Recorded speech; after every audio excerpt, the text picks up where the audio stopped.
ఇవాళ మనం చందమామ కథల నుండి కలిమిలేమి అనే కథనాన్ని తెలుసుకుందాం. కలవారి అమ్మాయికి కాసుల్ల దండ, పేదవారమ్మాయికి గవ్వల్ల దండ. కాసుల్ల దండలో గవ్వదండల్లో, గవ్వల్ల దండకే గౌరవము మెండు. కలవారి అమ్మాయికి కందిపప్పు బువ్వ, పేదవారమ్మాయికి పెద్దవరి గంజి. పప్పు బువ్వాలోను వరిగంజిలోను, వరిగంజి బువ్వకే వచ్చింది రూచి.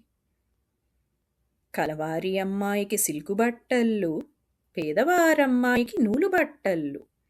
సిల్కు బట్టలోను నూలు బట్టల్లో, నూలు బట్టలకే వచ్చెనందమ్ము. కలవారి అమ్మాయికి కలదు గర్వము, పేదవారమ్మాయికి కలదు వినయము. గర్విష్టి అమ్మాయికి చదువు కరువాయే, వినయమ్ము అమ్మాయికి వచ్చి విద్యల్లు. విద్యలేనమ్మాయి వింత పశువాయే, విద్య నేర్చిన బాల వీరబాలాయే.